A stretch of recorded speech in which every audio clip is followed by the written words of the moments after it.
With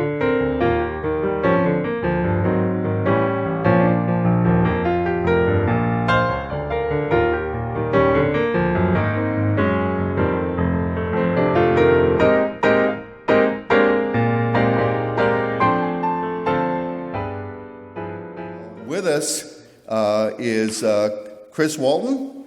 Chris is the chair of the Milwaukee County Democratic Party. And there's more you need to know about Chris Walton. He is the commissioner of the U.S. Commission on Civil Rights, and he's the LGBT advisory, on that advisory board member for the DNC. So, next up, bring you Chris Walton. Yeah.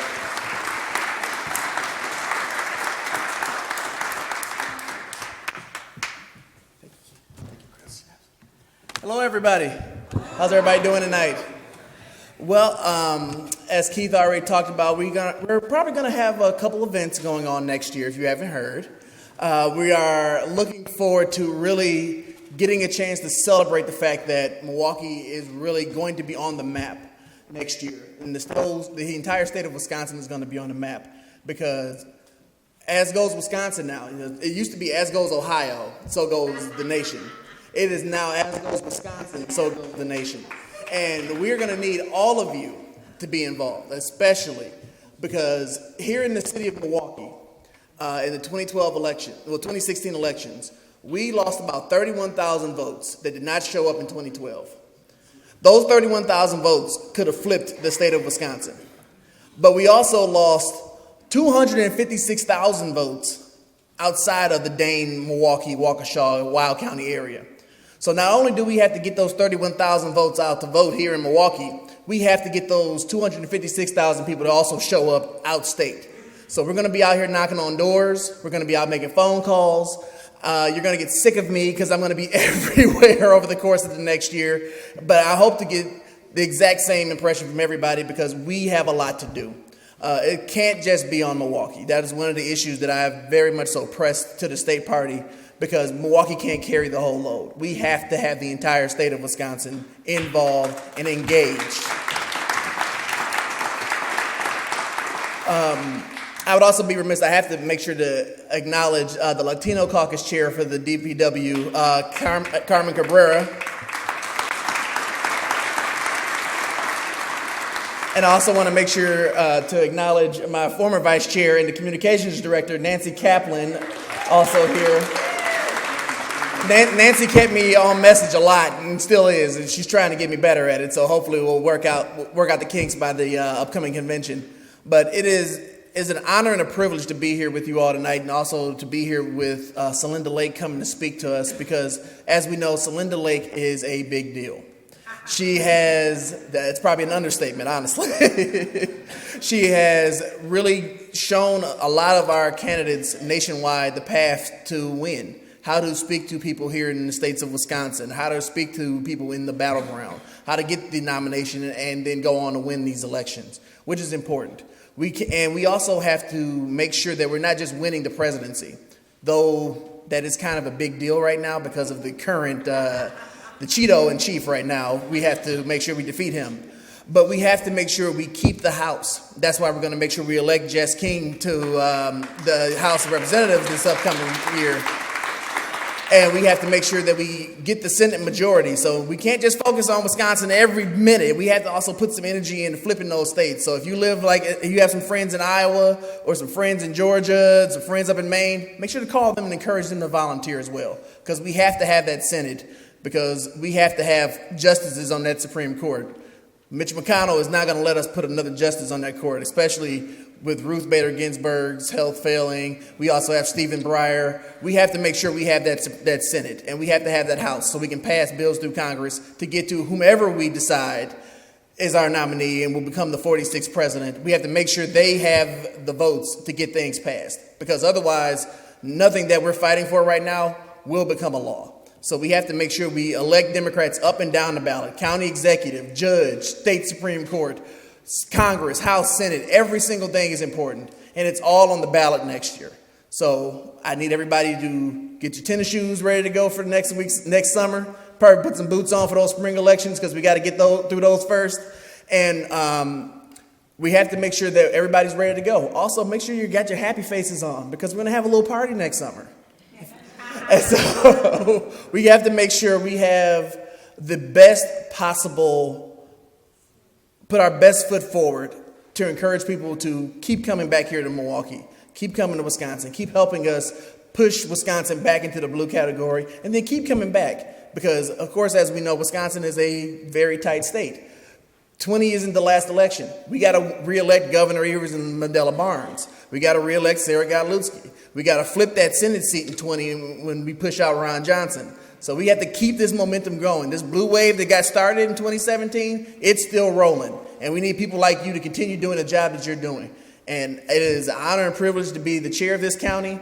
And I look forward to the next 2 years of doing so, but I look forward to being out there on the battle lines with you all. So thank you so much. It is appreciated. And thank you, Celinda, for coming. And thank you, Grassroots North Shore, for your 15 years of hard service here in Milwaukee.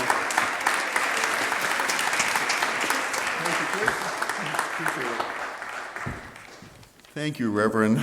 Okay, next up to batting left. We're going to hear from the one of the big spark plugs in our organization. As you know, we've all along we've been running off of our newsletter and Facebook and other social media because this takes us beyond our ability to just do things person to person. The person who's responsible for that is Nancy Kaplan. She's also the corresponding secretary for the Milwaukee County Party. So I'd like to bring Nancy up to say a few words.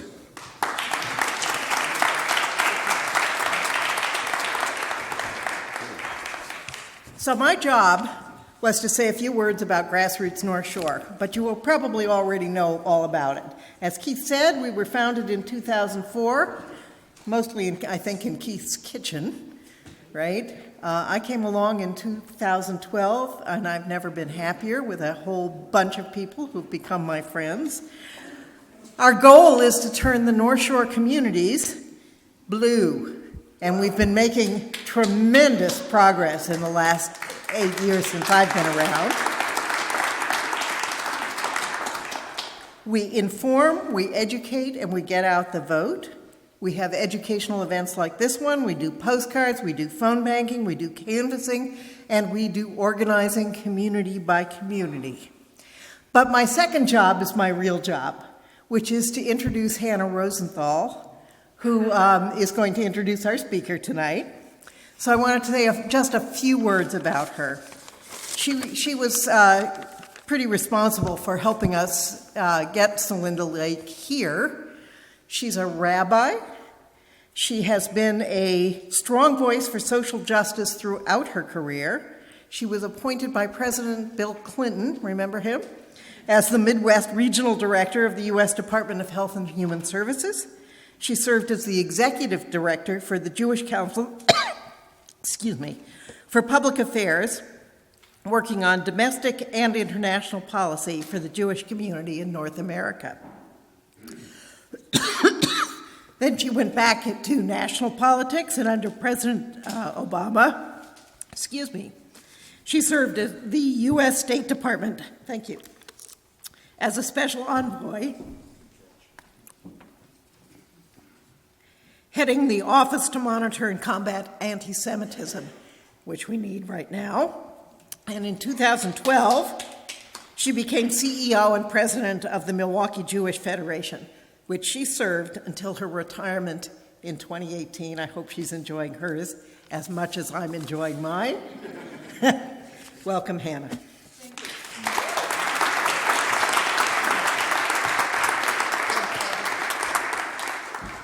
Well, it's great to be here again. I've been in many wonderful events in this church. Thank you for opening your doors so welcomingly. I get to introduce a person who you may recognize from television, and her strategic thinking for candidates and issues is unparalleled. Celinda Lake is a native of Montana, and I want to hear how it is. From Montana, you became the national expert on so much. She got her master's degree from University of Michigan, and received also a certificate not only in political science from University of Geneva, but she's an expert at survey research, which brings her here today. And she attended undergrad at Smith College down the road where I went at Mount Holyoke. Too bad we didn't know each other. You're just not old enough. Lake and her firm, which helps her with her strategic thinking and her research, works on behalf of education, of healthcare, of environment, on immigration, and the list goes on. She is well known in many, many organizations for working with the AFL-CIO, with SEIU, with Emily's List, with the White House Project, Planned Parenthood, Democratic National Committee, of course, Kaiser Family Foundation, the Barbara Lee Family Foundation, and the list goes on and on. I could keep you here all day, but we want to hear from her. I also have a list of all the various senators and members of Congress that she has helped. And I will tell you that one of the most interesting parts is that Celinda worked with someone you may have heard of, Kellyanne Conway, the senior advisor to our current president, on a book, What Women Really Want. And I think between the two of them, it'll be very interesting. We'll probably agree with half of it. I am honored to be on a listserv with Celinda that recommends every week reading material to me. And now that I'm retired, I have time. And opinions go back and forth. And it's always very exciting to me to see when Celinda weighs in. I have followed her brilliance for many, many years, and you've probably seen her on non-fake news stations. And I just want to say what an honor it is to have you come to Milwaukee. I know you'll be here for the whole convention and probably longer, so we will welcome her again. But it is my honor to welcome tonight Celinda Lake.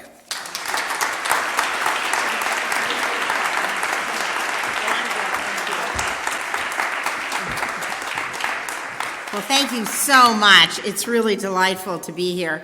And I want you to do everything that Chris tells you to do and double up on it. So thank you for that wonderful introduction. Thank you for all that you have done already. And there is a lot of work to do. So unfortunately, if you were looking for an upbeat presentation, you probably don't want to talk to a pollster. But it's very, very sobering times right now. And I will tell you that everything you said about Wisconsin, you are at ground zero. And we're in trouble in ground zero, frankly. Wisconsin is in a place where we have an awful lot of swing voters. We have a lot of mobilization to do. And the Republicans have really, really targeted this state and have been working it for some time. And of course, you saw that in the disappointing and stunning results of the Supreme Court race. And I will tell you that that new Supreme Court race is one of the most important races nationwide because it starts there, and it will be, I think, a devastating blow if we lose that race and really bring in a ton of Republican and conservative money.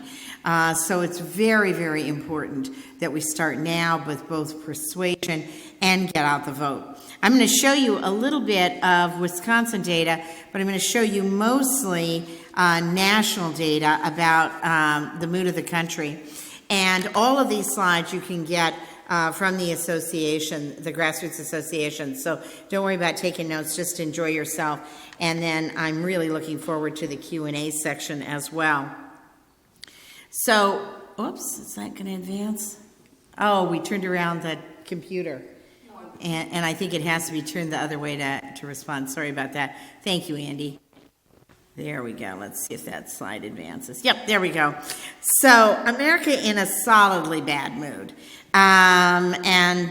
People think in general that the country is going in the wrong direction, pretty solidly in the wrong direction. The one thing that's a little bit different about that is the economy. And people have very mixed views on the economy and are giving quite a bit of credit to Donald Trump on the economy, which is pretty sobering.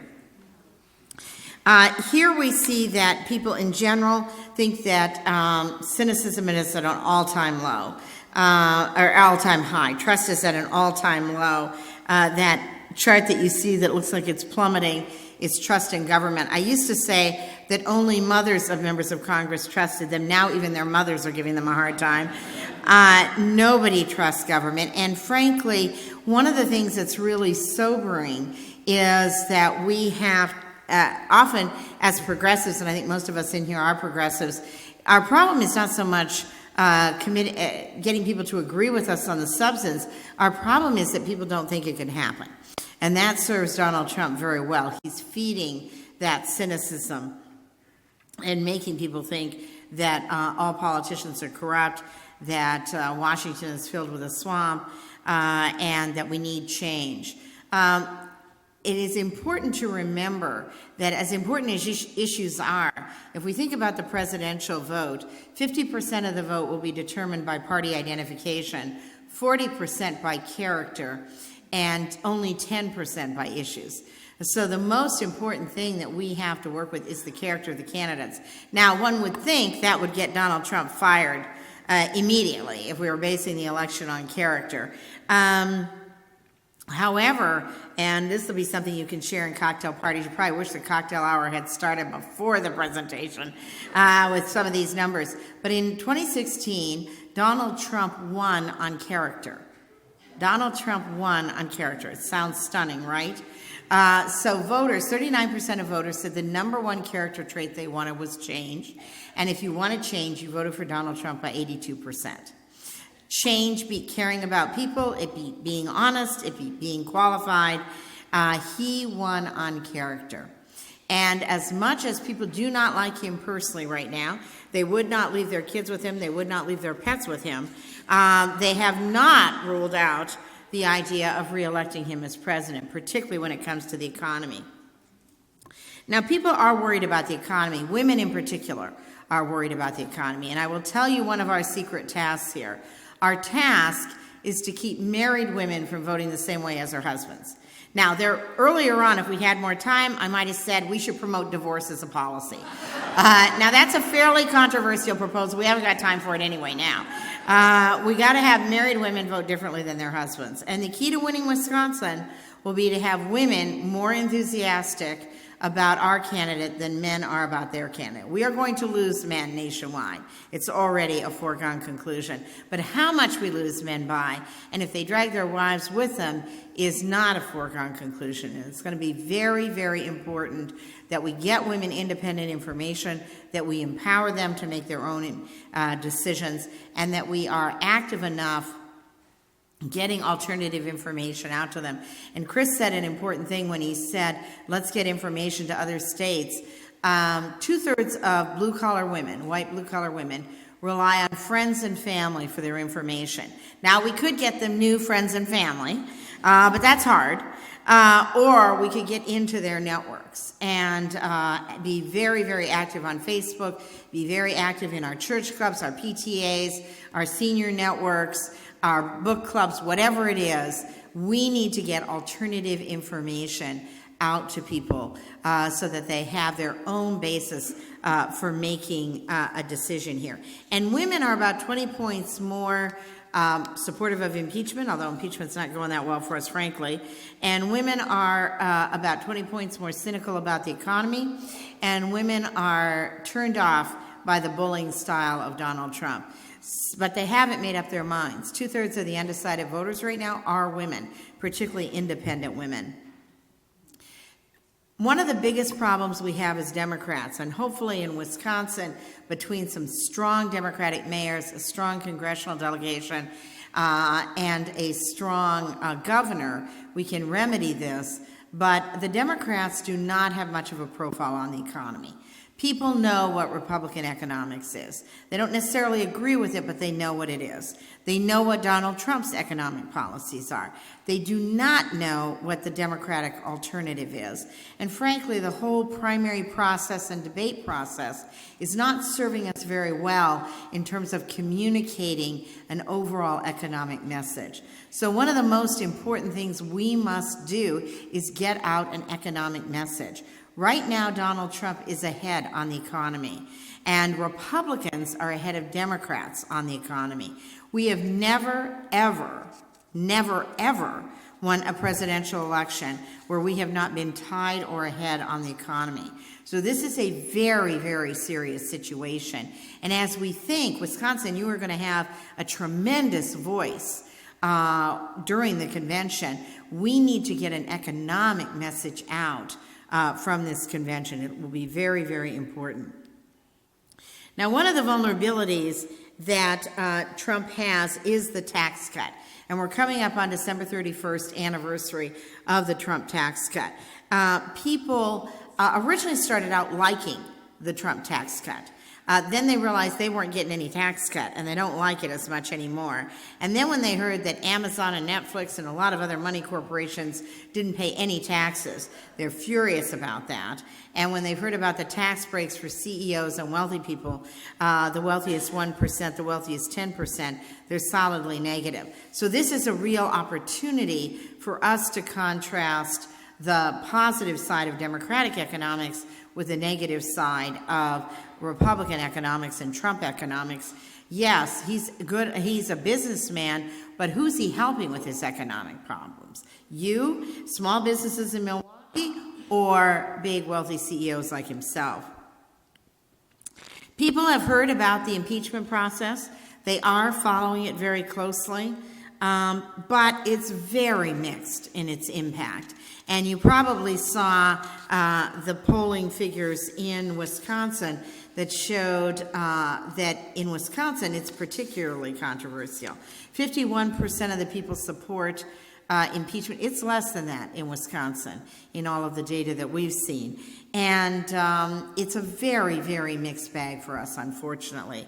It is also drowning out any other kind of message, any other kind of alternative. Now, I think Nancy Pelosi has done a spectacular job. I don't think we had any choice in the process, but we have to understand that this is working in a very, very mixed bag for us.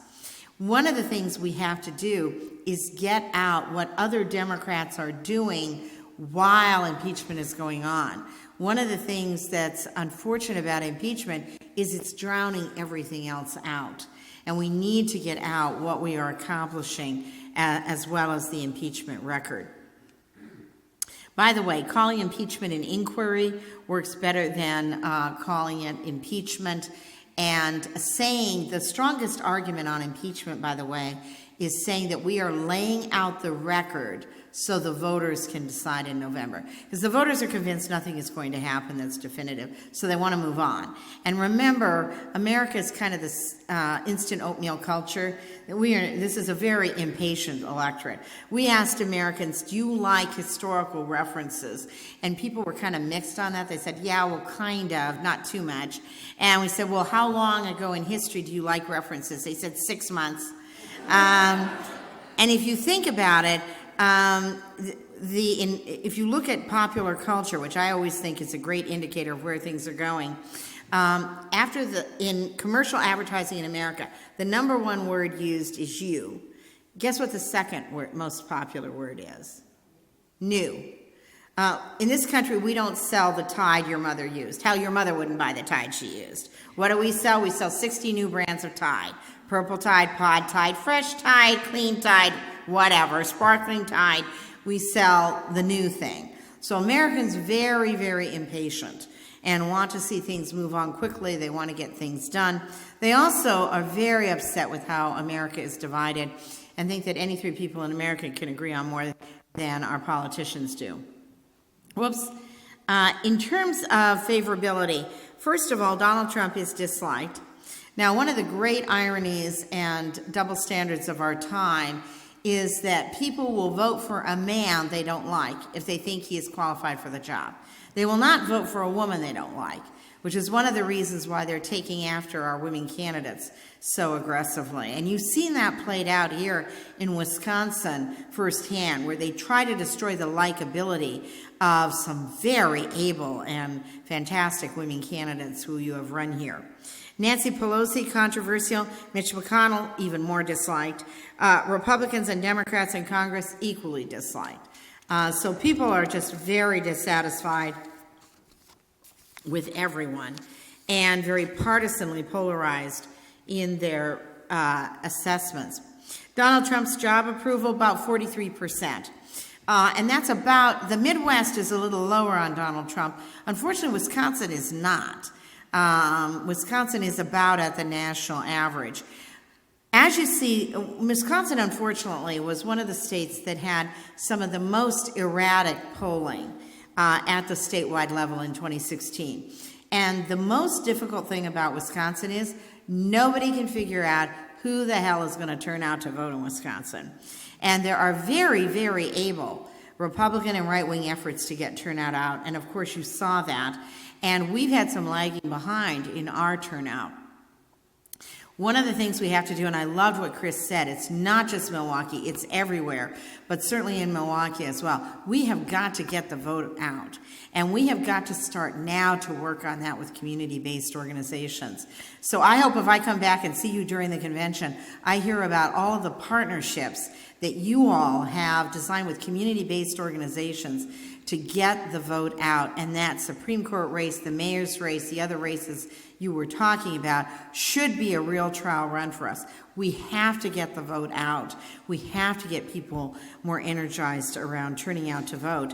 And they're very cynical. They're doing three things that are very dangerous. The first thing they're doing is they're really mobilizing their vote. I'll show you some enthusiasm data in a moment. They are creating enthusiasm on their side with Supreme Court and transgender and homophobia and anti-choice, etc., kinds of things. They really know where their voters were. And I had the privilege of being in Madison, maybe one or two of you were there, for a forum that had Ron Johnson's manager and his pollster. And what was very sobering about that forum, they knew where all the evangelical and rural votes were. It was stunning how on top of it they were. So they know how to mobilize their vote.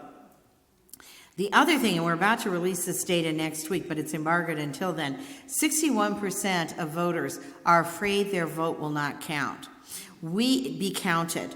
We don't have a problem just with turnout. We have a problem with reassuring voters that their votes will be counted. And in fact, Americans, we used to always sell, well, we'll get the provisional ballots out, etc. Americans don't want provisional ballots anymore.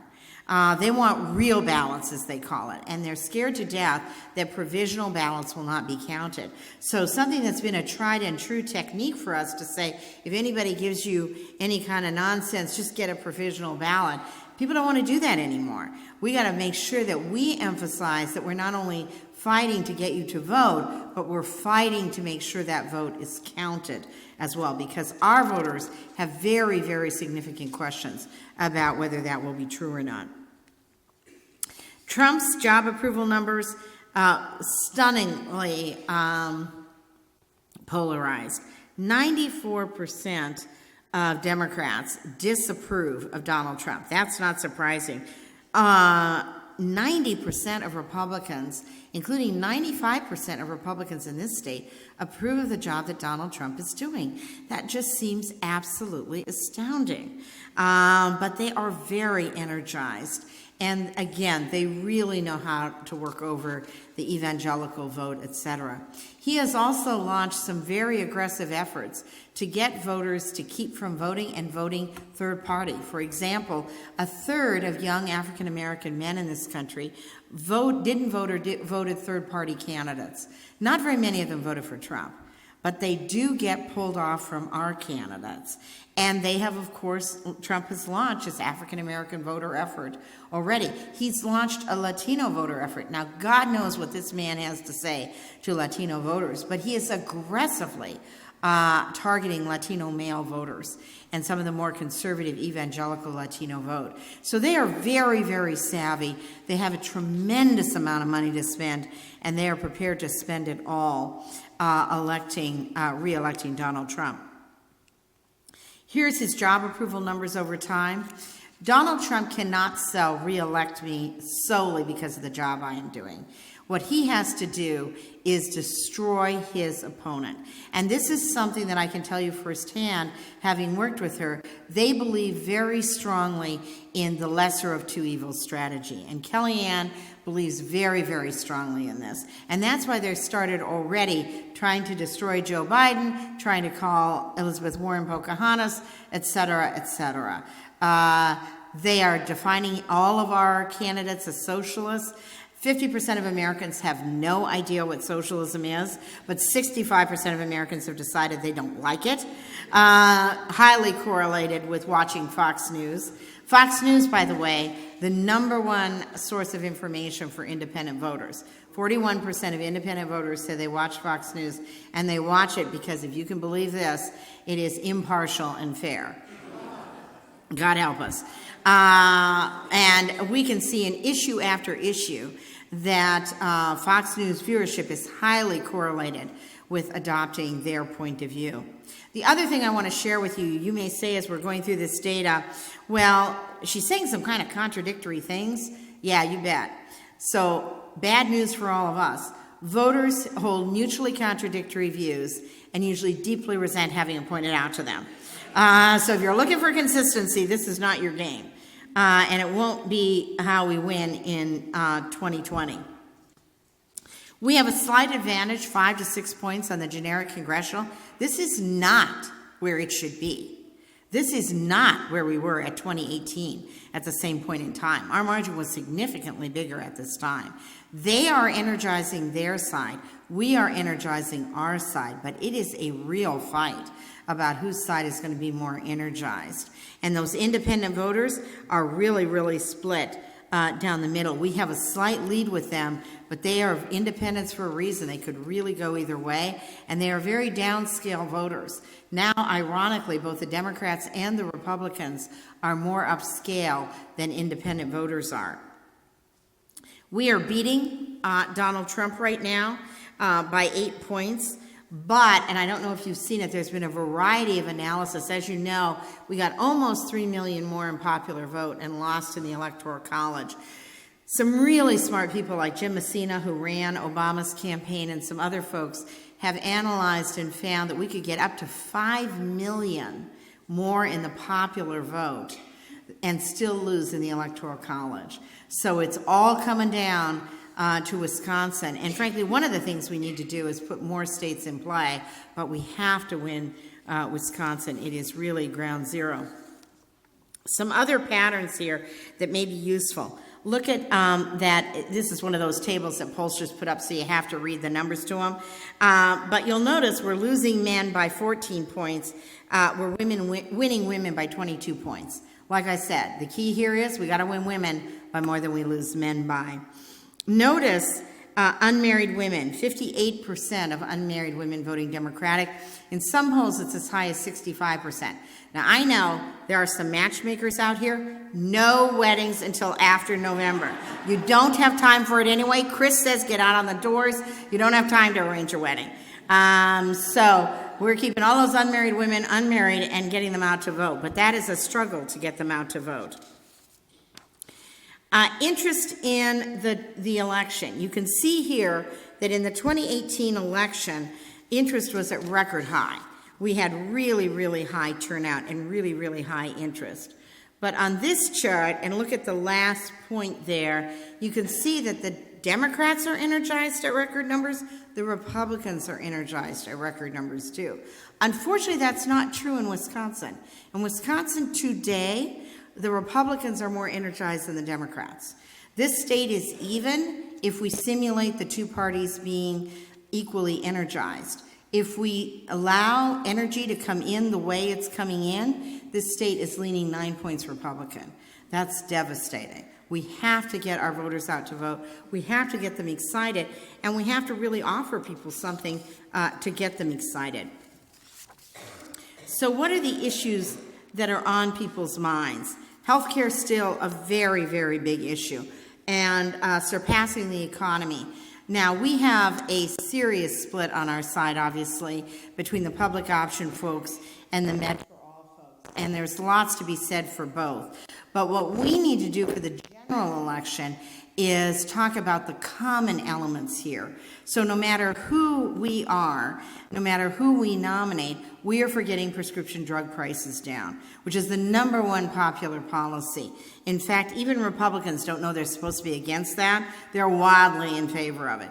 It is a huge issue in states that are right next to Canada because people know how much cheaper insulin and other drugs are. So it's a big, big issue in Wisconsin. Pre-existing conditions. People are still stunned and nervous about being denied coverage with pre-existing conditions. Expanding access, which is a big thing for Democrats. Making sure, fighting surprise billing. Surprise billing has been soaring in the electorate, and people are very concerned about surprise billing. Whoops, there we go. You can see here the issues that are important to people. For Democrats, the #1 issue is health care. The #2 issue is actually climate change. Now, this is nationwide data. Climate change really being driven by our younger voters. For independents, it's health care and the economy. A lot of independent voters don't think this economy is that great for them. And there really is some targeting that can be done to independent voters on, yeah, you got a job, but what does that job pay? Yeah, your kid got a job, but they're taking a barista job for health care coverage. What should that job pay? What's a real future for them? Republicans, their #1 issue is immigration. They use that issue still as a wedge. And I will tell you, probably the most disappointing data I have seen in a while is Wisconsin on immigration. This state is completely wedged on immigration. Who knew the Canadians were such a threat? This is absurd. We were in Green Bay doing focus groups on benefits for immigrants and health care benefits for immigrants. Frankly, they did not go very well. Green Bay voters were completely freaked. They were insisting we have to pay for this, blah, blah, blah, blah, blah, blah. It's like, people, you're in Green Bay. If you were in Phoenix, it would be one thing, but you're in Green Bay. One of the guys in our focus group who I loved, these were swing voters, he goes, well, listen, the way I figure it, if you made it all the way to Green Bay for benefits, wouldn't you just hustle your way on through to Canada and get really good benefits? But the group did not buy it. So watch for immigration to be a real wedge here. And we need to think about getting community-based responses. And I was horrified, but also so impressed by Milwaukee's response to the hate crime, which was horrific. But the community-based response, we need to get that going on the immigration issue. They're going to use immigration as a real wedge in this state, and they're going to use it to get out the vote. Oops, it's just lagging behind a little bit. There we go. Oops, I don't know, we skipped a slide. Oh, what happened here? Sorry about that. There we go. Okay, there we go. Who's ahead on issues? Okay, this is one where you really, if you need to go out and get a drink, I will completely understand. So this is nationwide data. Who's ahead on jobs, the economy, and national security? People put the Republicans ahead of the Democrats on these issues. Not by 1 or 2 points either, but like by double digits. Taxes were even. It shows how competitive the tax issue is. But Democrats need a jobs plan. And we're not going to win this election if we don't have a more formidable dialogue on jobs. Healthcare, our strongest issue. We're 21 points ahead. Education, we're solidly ahead. And of course, you all won the gubernatorial race on education. You have an incredibly powerful spokesperson on education. The problem is, from a national perspective, people tend to think that education is a state and local issue. So, but still a very strong issue for us. Immigration, despite the fact they use it as a wedge issue, we're still solidly ahead on it. People overwhelmingly support comprehensive immigration reform. And then the rising cost of living. This is our entree point into the economy. Remember, we were 8 points behind on jobs, 10 points behind on the economy. We're 10 points ahead on rising cost of living. People think if you want a job, maybe you elect a businessman like Donald Trump. But if you want someone who's going to worry about what that job pays, then the Democrats are going to pay more attention to us. It's a big advantage for us. This just shows you the same thing for independents. I won't spend a lot of time on it, but you can have it for your reference. We're even further behind on among independents on the economy, where we have to pull ahead. So what's that 2020 electorate going to look like? Well, first of all, 2018 saw record high turnout. We are going to see record high turnout. That's not going to be the question. The question is, who's going to be turning out? We're going to see a record high gender gap. Right now, we're losing men by 4 points. We're women by 19 points. Who you voted for president is going to be grounds for divorce in a record number of families. But we got to reinforce those women. Our unmarried women, we already talked about. Here they're at 66%. Older voters, we do very well with younger voters. Now, in Wisconsin, you tend to get younger voters out to vote. We're doing very, very well with them. The question is how many will turn out to vote. The question is also how many are the Republicans going to let turn out to vote. Where they've got Republican governors, they are trying to close down, and it's starting with New Hampshire, the participation of younger voters. But seniors were very bad for us in 2016. They're more competitive now. And if we can keep a margin among seniors like that, we can win with the younger vote. So we need to keep those seniors even, and we need more efforts that target seniors.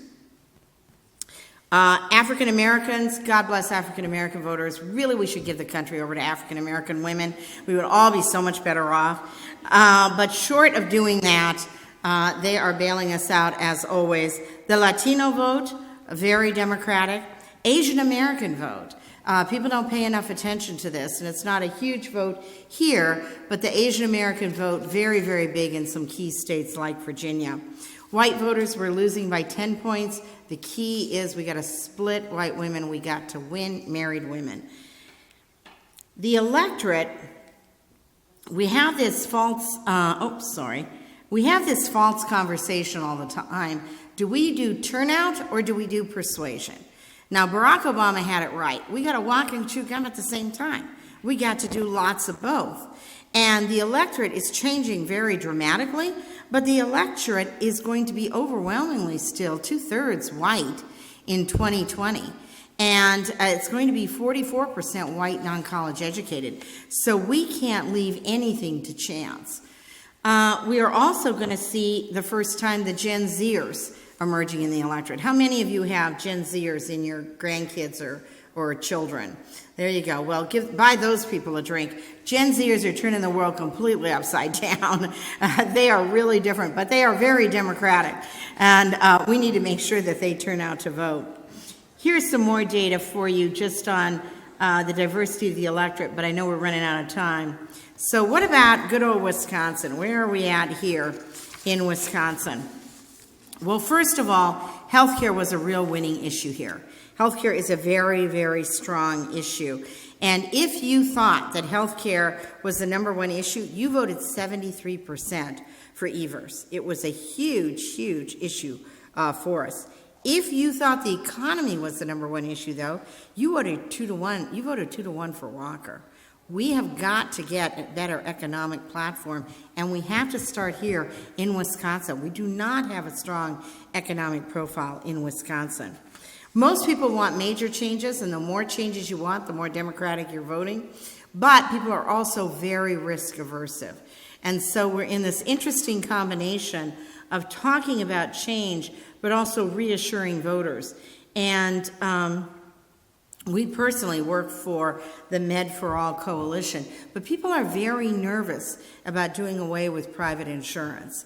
And we need to reassure people that they will be able to keep their doctor and keep full access to health care. It is also true that people don't love insurance companies. It's not like anybody wants their kid to grow up to be an insurance company or marry an insurance company. But what private insurance is a surrogate for is choice And the other thing it's a surrogate for is employer contribution. And people do love the employer contribution. Employers have now told a lot more people about what they're contributing in terms of for the health care plan. We tell our employees at the end of every year, here's what we paid for you in health insurance, and people are rightly so scared to death to lose that contribution. In terms of people's financial situation, if you are worse off or just the same, you voted for Evers. And there are a lot of people who think they're just holding on. A lot of people worried about what will happen in terms of health care. Turnout in Milwaukee. You've all seen the data. We have got to get the turnout up in Milwaukee. And I loved what Chris said. It's not just Milwaukee, but it sure as hell starts here. And here's just something for your reference. You can see all of the counties, and you can see that we did better when we got the vote out to vote. We have to get the vote out to vote.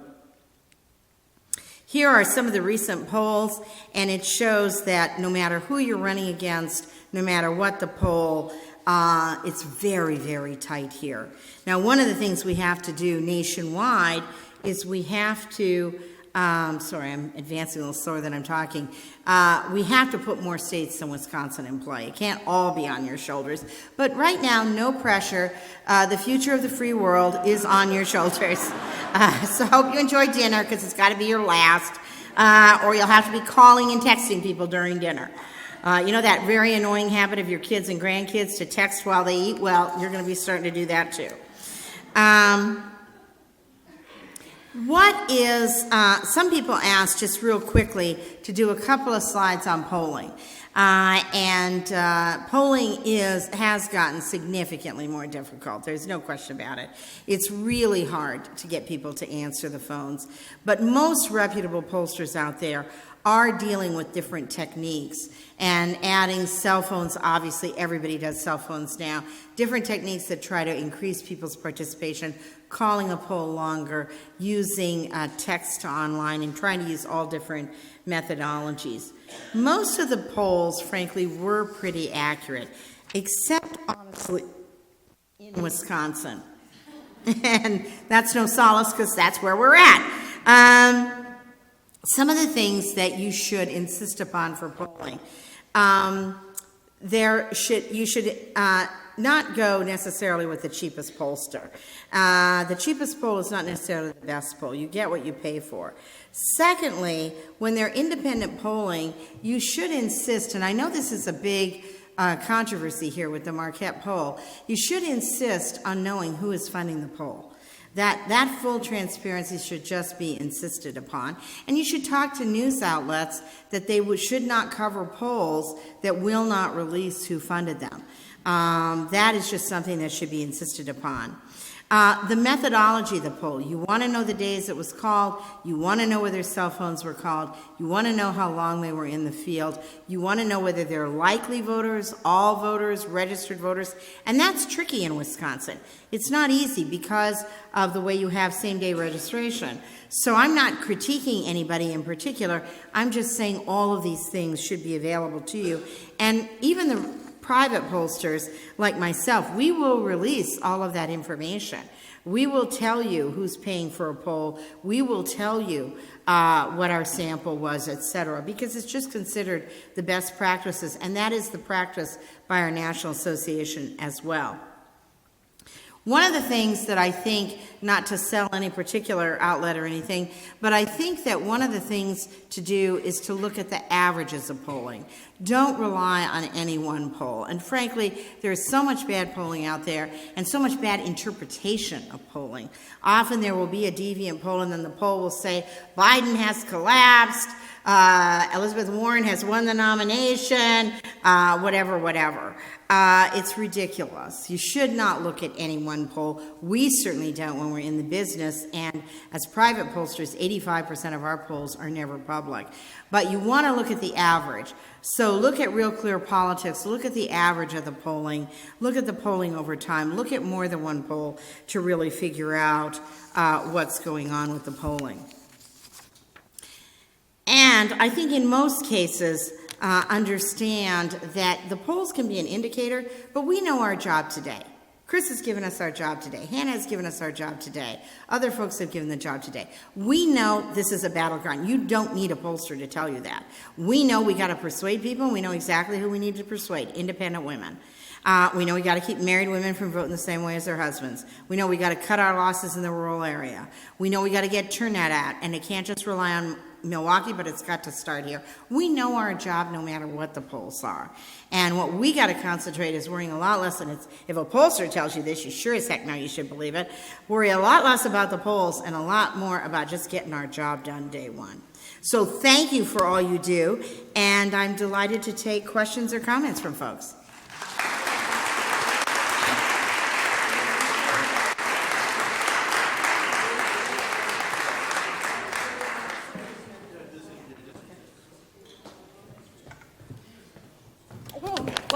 Be careful. Are you all right? Yes, I am. I'm glad I was holding on.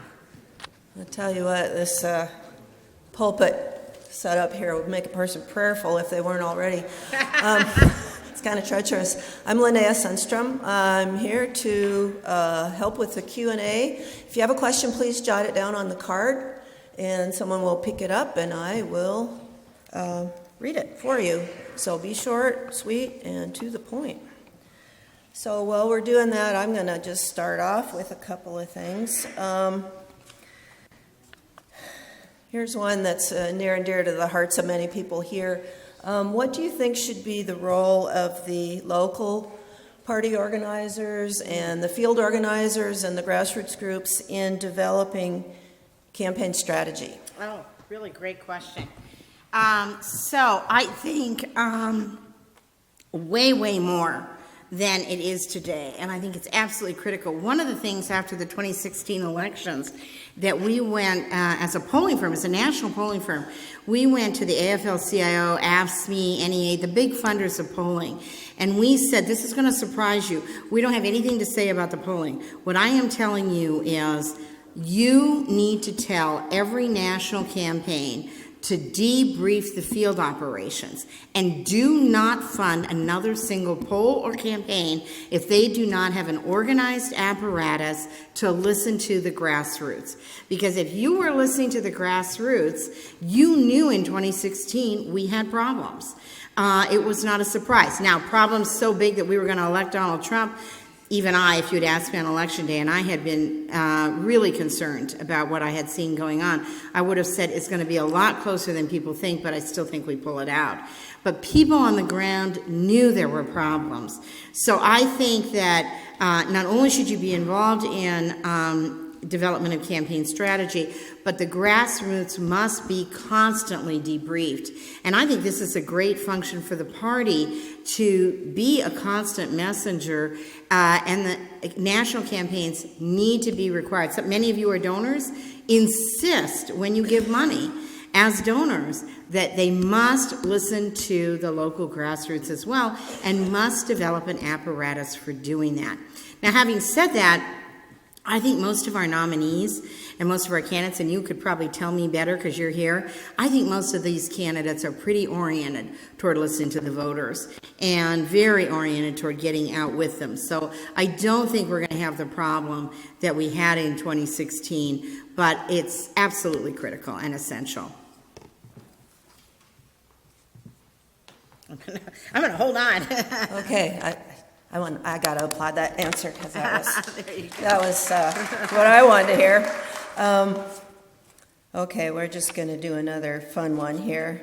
I think everybody in here probably knows Will Rogers' quip, I'm not a member of any organized political party, I'm a Democrat.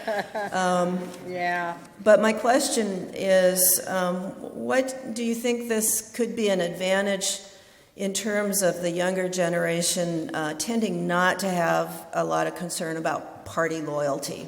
Oh, isn't that an interesting question? Well, I'm kind of concerned about it. I mean, I do think that the number of candidates that we have helps with younger voters.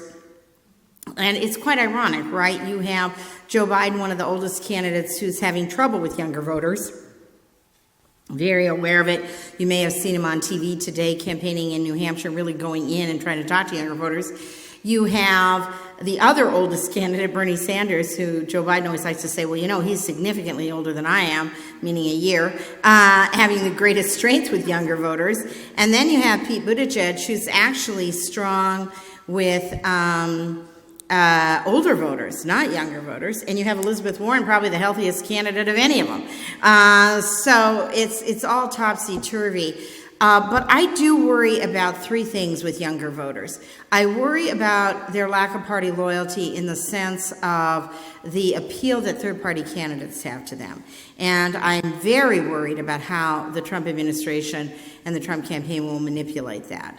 I am worried how cynical young voters are. Young voters actually believe in a role for government more so than any cohort, more so than most of us in this room, actually. But they are very cynical that anything can happen.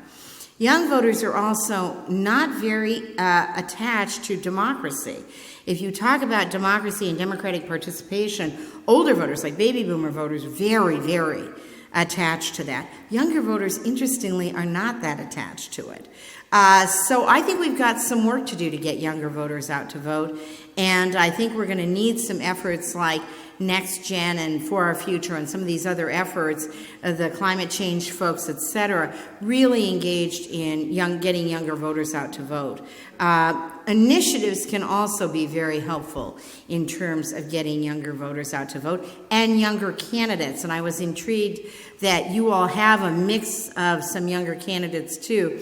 We should make sure and get those candidates out to get out the vote, because younger voters do want to vote for younger candidates normally. Bernie Sanders and younger candidates.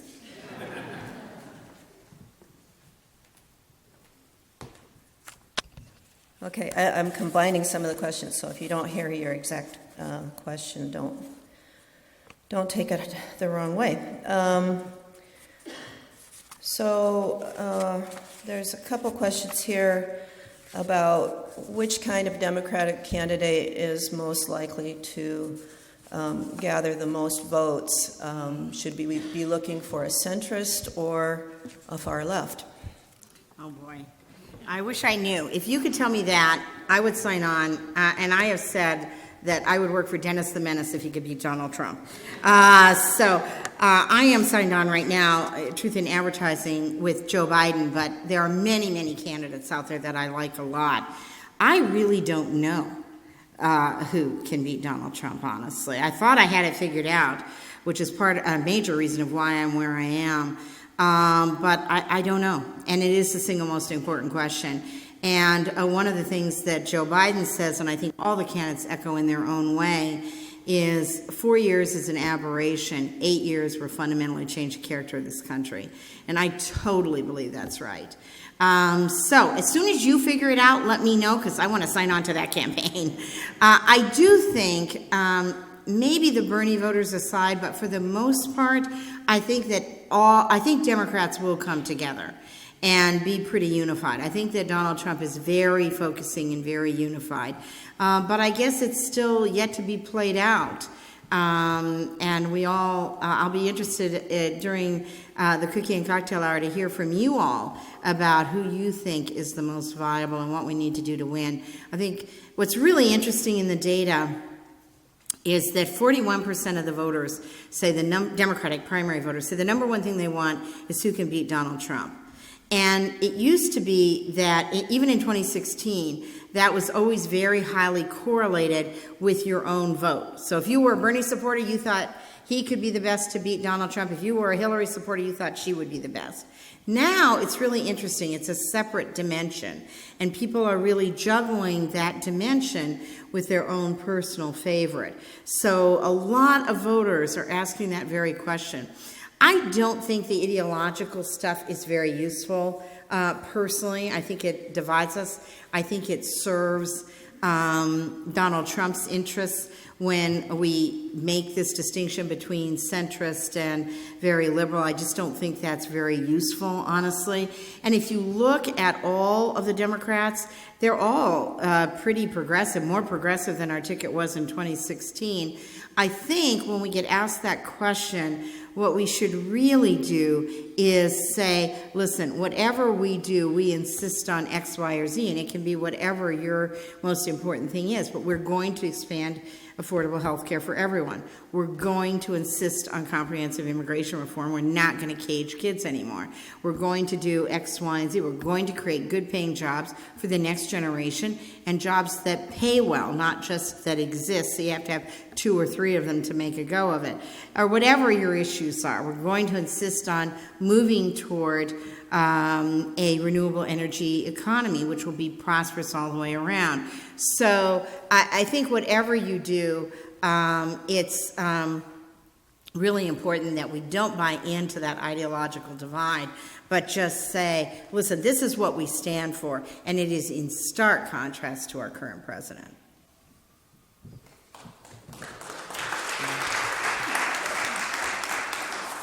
Okay, we got a batch of economic questions here, which I'm going to try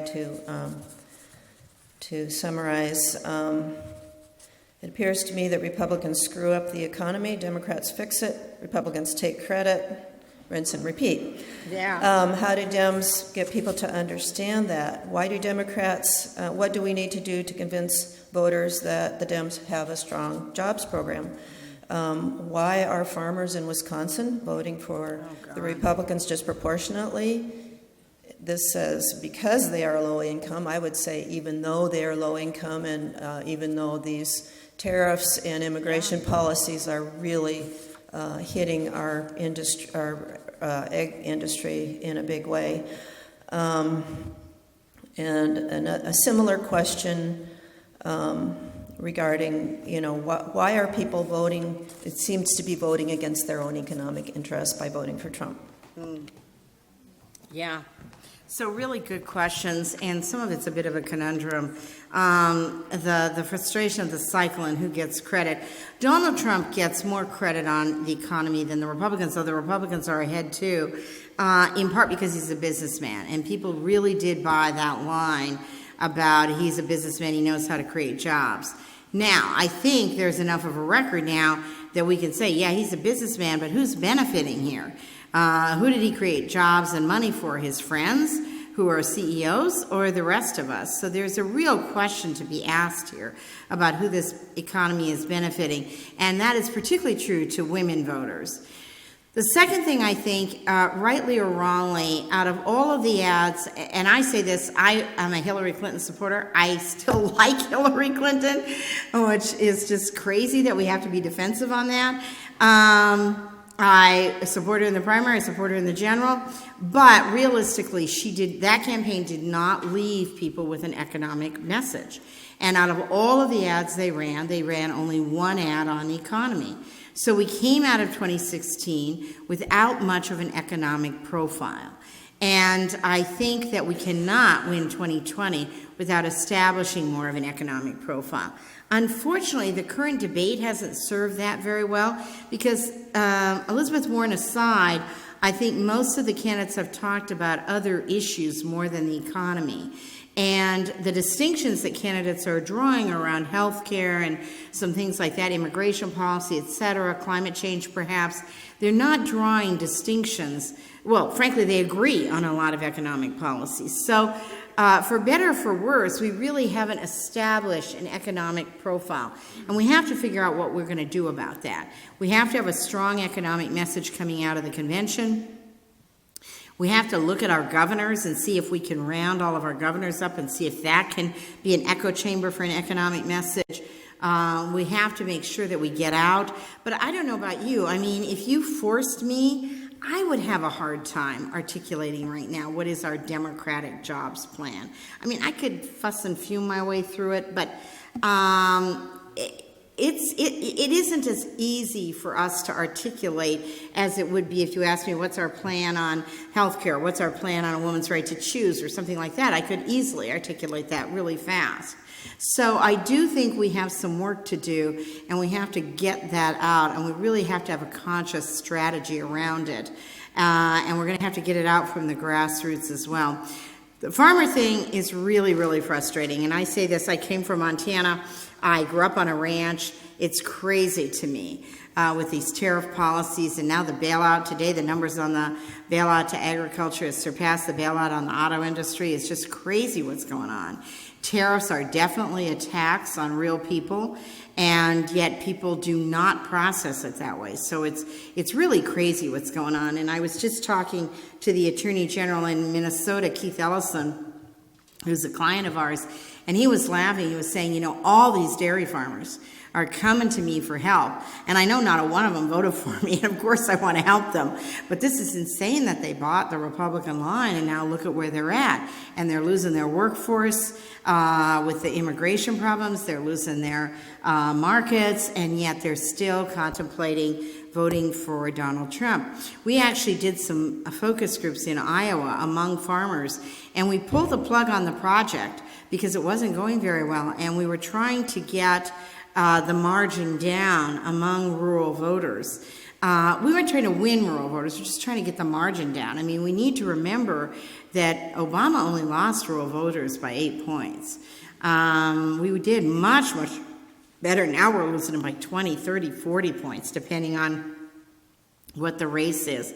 But the farmers were saying things like, well, this is the sacrifice I have to make for the country's good and all of that kind of stuff. So I think we're paying a price because we don't have an economic alternative. We're paying a price because we tend to stay in the suburbs and the urban centers. We need to get out more to the rural population. And we know our rural targets. Two rural targets that are really strong for us. One is millennials. Now, granted, the population is older in rural America, but there are a lot of millennials there and a lot of Gen Xers who want to stay on the family farm and are just on the brink of losing it. And John Tester, who is our senator from Montana, is a real model in this regard. He won re-election by targeting millennial rural voters to get the margin down in rural America. The second target is rural women.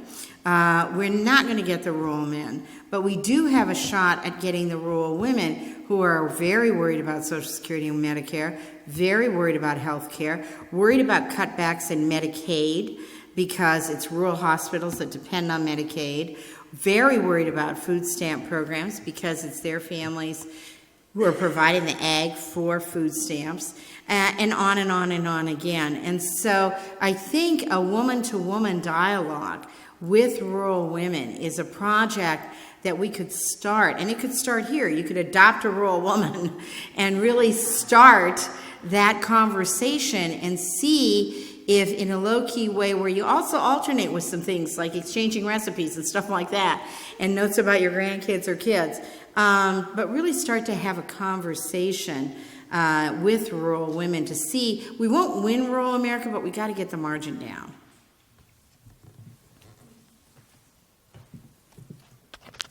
Okay, we'll follow that with a couple of quick questions. Where does gun violence fit in? And what is the number one issue for married white women? Ha!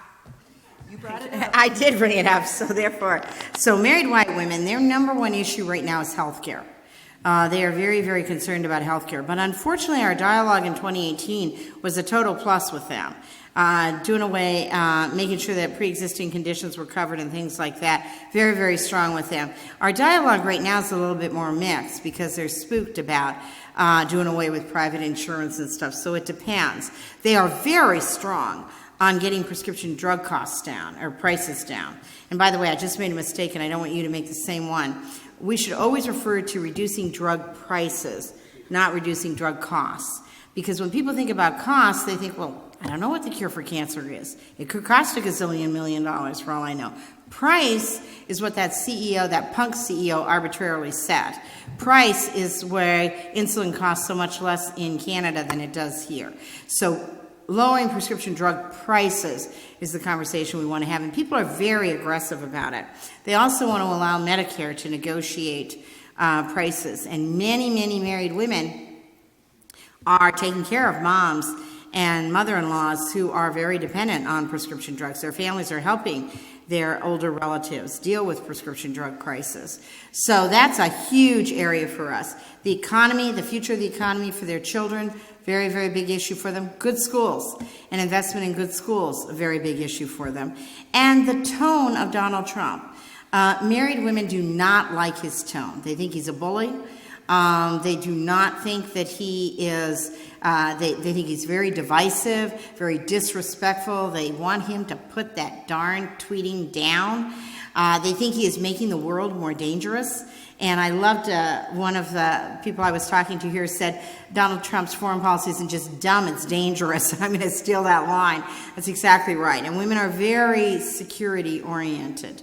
So that is a very big issue for them. What was the other question you asked me besides the married women? Oh, gun violence. Yeah, there's a reason I blocked that out of my mind. Well, I'm from Montana, and I would say I'm of two minds on this issue because gun violence is definitely on the rise as a concern. It's a very big issue with women. And the number one, we're going to release data, it's embargoed right now, but we're going to release data for the YWCA this coming week, where it's going to show that the number one concern for women is that someone in their family may be a victim of a mass shooting or gun violence. So women are really, really concerned about it. And we should be able to have a different conversation about guns and gun safety. One of the things that's really important in that conversation is people have no idea. They think, number one, we have a lot more gun regulations than we do. And number two, they do not know that today there are certain gun regulations we no longer had that we once had. When you tell people that we had these laws on the books and we don't anymore, they're flabbergasted and completely supportive of them. That said, if I go back to the previous question, coming from rural Montana, I do worry not about the issue, but about the cultural wedge that guns can be in certain rural areas. So we have to have a conversation that recognizes and respects the cultural role of guns in the Second Amendment in rural communities. I just came yesterday from Minneapolis from a group called Doctors for America, and they have partnered with the Giffords folks to have pediatricians and family docs talk about gun safety and talk about safe storage of guns in your household, etc. I love this effort because I think it gets it out of the polarization into a totally different conversation. And one of the things I think, I used to be a competitive marksman, I grew up with guns, we always had guns in our vehicles, but I think that we need Gun Owning America to talk to Gun Owning America. One of my favorite examples of this was we worked for Debbie Stabenow in Michigan, and all of her brothers hunt and everything, and people were driving her hard on semi-automatic assault weapons and assault ban. And I just said to her, the craziness about this is if you shoot a deer with a semi-automatic weapon, you're going to Wisconsin to pick up that meat. You have blown it to smithereens. You can't hunt with a semi-automatic weapon. And she said, I'm taking that. And I said, go for it, sure. But any gun owner knows that. This is crazy. You don't need 100 rounds of ammunition. That's just downright dangerous.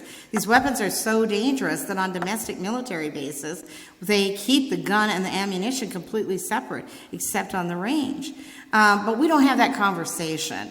And one of the things we need to do is we need to have more gun owners talking to gun owners about these issues. But something is changing out there. God, you can't even keep track of it. Look at Florida and the UPS truck and on and on and on. It used to be that, something would happen like every couple of months. Now it's every day, every week. And I do think there's a different conversation that is available. But I think it's a tough conversation in rural America if we don't, and in Western America, if we don't get some gun owners recruited for that conversation. Okay, well, we got lots of great questions that we're not going to be able to get to because we're already running a little bit over time, but I'm going to end with a controversial one. Oh, gosh. But I do just want to say that Celinda Lake will be in the reception area downstairs, and if you didn't get your question answered, you can buttonhole her there while she's eating her hors d'oeuvres.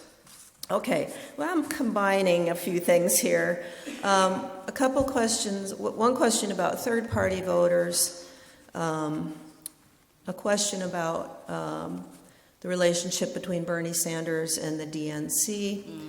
And this one is a little intriguing. What are your thoughts on a possible brokered convention here in Milwaukee? So I'll let you go to town on those. Thank you. I would say on the broker convention, I'm very worried about it, honestly. And I just hope that whatever we have, we will come together. And I really hope that we can figure out a way. And, you know, you're at ground zero for this, Wisconsin. We got to bring the Bernie voters in. And the vote for the third-party candidates could be a real concern, or the drop-off of the Bernie voters.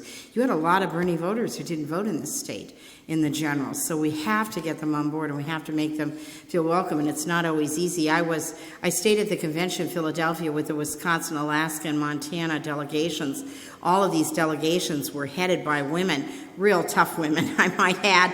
So night one, I come in, and the Alaska chair is in tears because of the Bernie delegates. The night two, I get in, and the Montana chair is in tears because of the Bernie delegates. Then the last night I came in, and your chair was in tears because of the Bernie delegates. And I'm thinking, my God, these are tough women. What the hell's going on here? So we have to figure out ways to really unite. And I'm hoping that the danger and devastation of Donald Trump will unite us, but we have to be really welcoming. I'm not really an expert, and maybe you can ask Chris that question or others. I really don't know I certainly know the historic challenges. I know they have tried to reach out. I'm really not an expert on, honestly, Bernie and the DNC, so I can't really speak to that. I am very worried about third-party candidates, and of course Wisconsin has always had a strong appeal for third-party candidates here, and we really, really have to appeal to younger voters, people of color, the more independents, because those third-party votes are going to come out of us. They're not going to come out of Donald Trump voters. So we really have to find a way, and I would think in the general election. The other thing that I'm very concerned about, and I don't really know what to do about it, is I'm very, very concerned that we cannot have a series of debates that is all white candidates. And I don't know what to do about that, but I think, you know, honestly, it was an alternative that we didn't imagine. I mean, I would have imagined with such a diverse ticket and a strong basis of support, and it's just idiosyncratically happened, but it's not good for our party. It's not, frankly, who we are. I don't want to be that party. So we have to figure out something to do about that. And we have to make sure that our representation is more diverse, or we're going to have a lot of trouble with young voters and voters of color, getting them out to vote and getting them supportive of our tickets. So I'm glad I'm not the head of the DNC, but we all have to try to figure out what we can do about that, because that will be a very, very harmful image for us. And there are like 6 more debates scheduled, for God's sakes. We really can't have it be all-white debate after all-white debate. And I say that as a Joe Biden supporter, but that can't be the face of our party. So thank you.